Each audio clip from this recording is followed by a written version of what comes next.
పేరు ఆబ్వియస్లీ డబ్బు కూడా. డబ్బు లేకపోతే నీకు ఎంత పేరున్నా కూడా నీకు మర్యాద ఇయ్యరు బేసిక్ గా. అవును, ఈ రోజులలో అదే అవుతుంది కదా.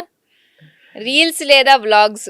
ఆ, ఏందబ్బా నువ్వు ఇట్లా ఇరికాట పెడుతున్నానా నేను? వ్లాగ్స్. వ్లాగ్స్ ఏనా అక్క? అట్లనే బావ ఇప్పుడు బాగా కుకింగ్ షోస్ లా జాతిరత్నాలాగా అనిపిస్తున్నాడు, మంచిగా వండుతుండు. మరి మీకు ఎప్పుడన్నా వండిండా? మా ఇంటి దగ్గర మాకు సండే వచ్చిందంటే మమ్మల్ని అందరూ కూర్చోబెట్టి వండి పెడతాడు మాకు ఏం మంచిగా. వండుతాడు? ఏదైనా అంటే డిఫరెంట్ ఐటమ్స్ చేస్తాడు. Non veg? Veg? Non veg ఉండదు నాటలోడు ఇంట్లో. అవునా?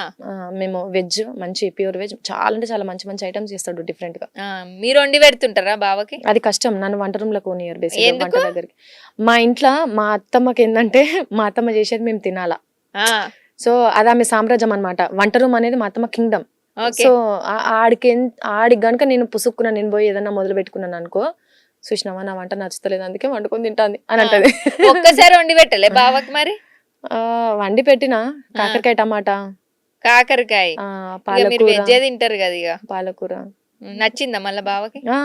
నచ్చింది. ఏమన్నాడు బావ? అంటే వాళ్ళ అమ్మ అంత మంచిగా ఇస్తాడు. ఎట్లాంటి కాంప్లిమెంట్స్ అంటే, కూరలు ఉప్పు సరిగ్గా లేదు చూసుకోవా, ఏదో కూరలో కొంచెం ఆయిల్ ఎక్కువైనట్టున్నది, కొంచెం తక్కువ వేస్తే బాగుండేది కదా.